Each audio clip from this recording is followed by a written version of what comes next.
صباح الخير عليكم. النهارده هنعمل مع بعض صينيه جلاش محشيه حشوه لذيذه جدا، مع انها بدون اي لحوم، لكن حشوها حشوه مميزه فعلا وطعمها لذيذه جدا. وكمان هنعمل تشريبه حلوه جدا بديله للبيض واللبن.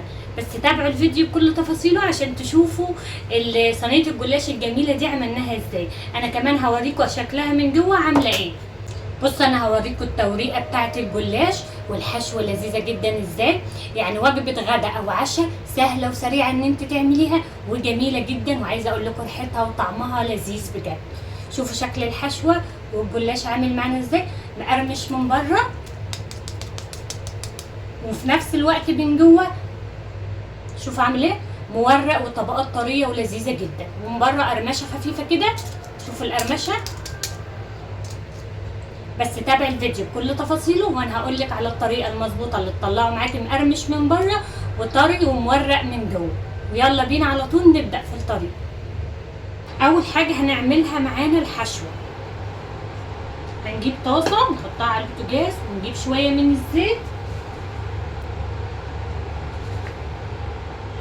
يعني حوالي معلقتين كده من الزيت. ومعايا بصلايه وسط متقطعه مكعبات صغيره بالشكل ده، وهننزل بيها على طول في الزيت.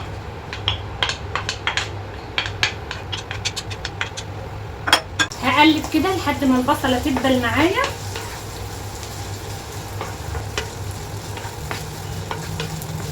بعد ما البصل ريحته طلعت كده خالص ودبل معانا بالشكل ده، معايا حبتين من الجزر مبشورين ناعم بالشكل ده، مبشورين على المبشر عادي يعني، وهنزل بيها.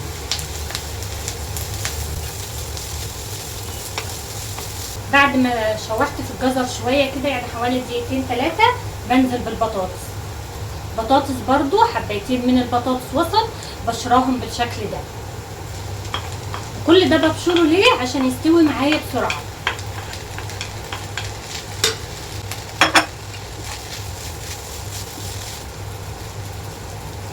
وبعدين معايا حبتين من الفلفل الاخضر، حبه فلفل الوان ماشي، فلفل اخضر بالشكل ده ماشي، فلفل اخضر على فلفل حامي مفيش مشكله، اللي بتحبيه بتحطي الكميه دي. حبتين من الفلفل.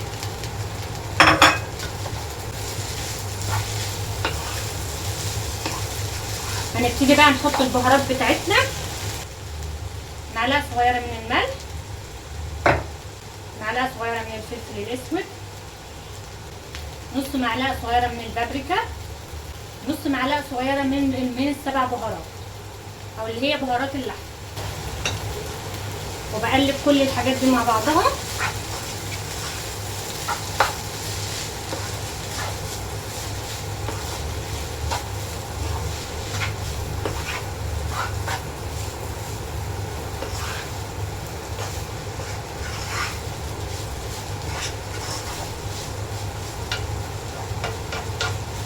وهنوطي عليهم ونسيبهم كده لحد ما يستوي على نار هاديه خالص. هنلاقي كل الحاجات دي استوت بسرعه لان احنا بشرينها، فمش هتاخد معانا تسويه.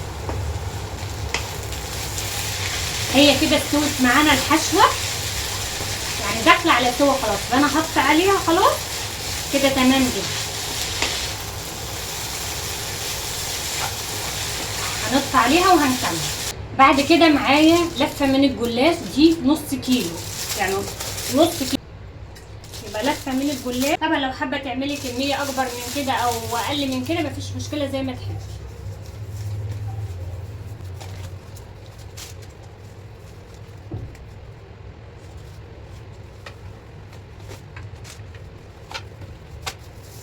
كده بجيب شويه من الزيت وفرشه،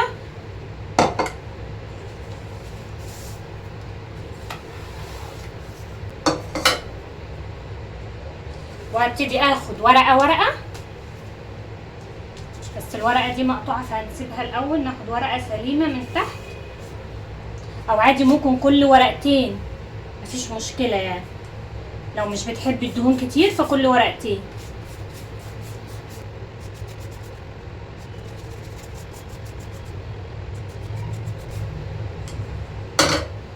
وبعدين بحط الورقه فوقيها، حتى لو مقطوعه فمفيش مشكله.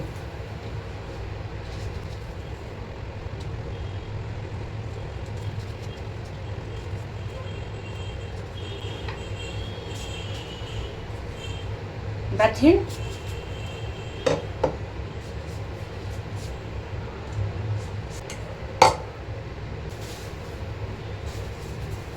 باخد الورقه احطها بالشكل ده. دي كده دي 4 طبقات، دي 4 ورقات ب4 طبقات، يعني دي كده 4 طبقات، وهبتدي احط فيها الحشوه.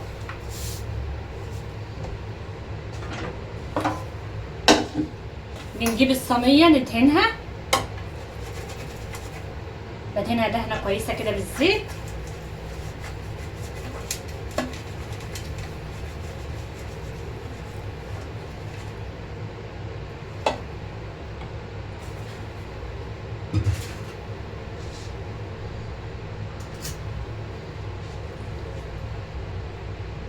وابتدي احط الحشوه بالشكل ده.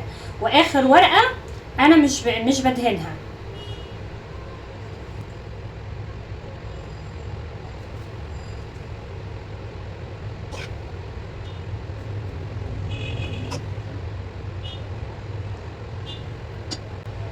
وابتدي الف كده كاني بلف ساندوتش بالظبط.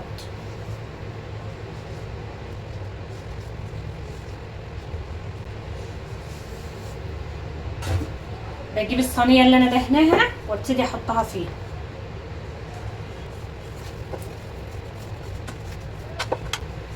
بالشكل ده كده. هعمل رول كمان.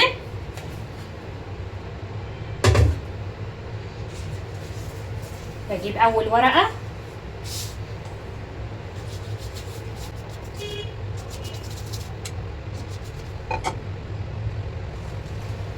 هم دول ورقتين في بعض، لو حابه تحط الورقتين مع بعض عادي مفيش مشكله.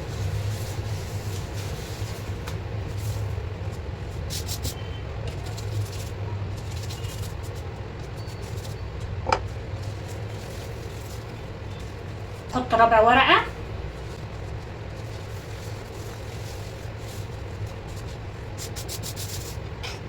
كده احط الحشوه.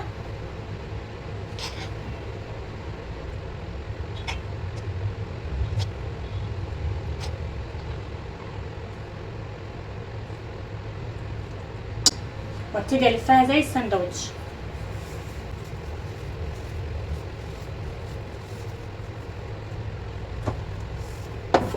وبحطها جنب التانية بالشكل ده. هخلص كل كمية الجلاش بالشكل ده وهرجع تاني اقولك نعمل ايه. اخر لفة دي ورقتين بس من الجلاش، فعشان كده عملتهم لانهم كانوا اخر 2 بس مش 4، فعشان اكمل بيهم الصينية دي اخر ورقتين، فهلفها وكده ابقى عملت 5 من الرول الجلاش.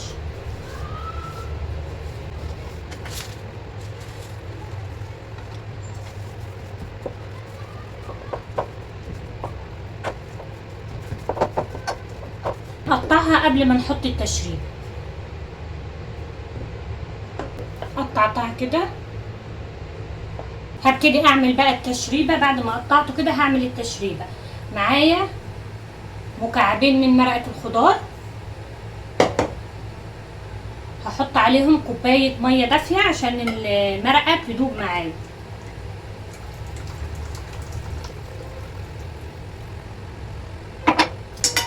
هدوبها. خدي بالك احنا في التشريبه مش بنحط اي ملح، لان المكعبات المرقه بتبقى فيها ملح، فما تحطيش اي ملح. المرقه بتظبط طعم التشريبه، فمش بتحتاج اي ملح معايا خالص.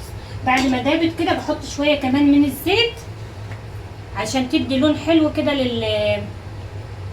في التسويه للجلاش من فوق. بحط يعني حوالي معلقتين من الزيت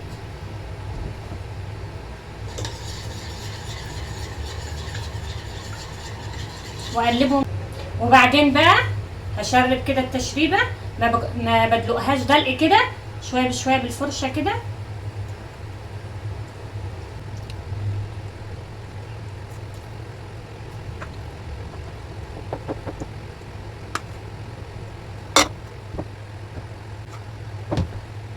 باخدها بقى احطها في الفرن في الرف اللي في النص على درجه حراره 200، بتاخد حوالي من 20 دقيقه ل 30 دقيقه بالكتير، وهطلعها اوريكم هي قد ايه جميله جدا. وبعد ما طلعت معانا صينيه الجلاش بالشكل ده، شوفوا لونها حلو جدا ازاي.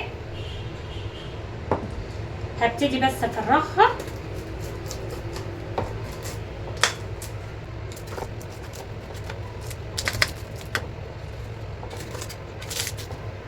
شوفوا من بره، يعني من بره واخده قرمشه كده، من جوه هتبقى طريه ولذيذه جدا.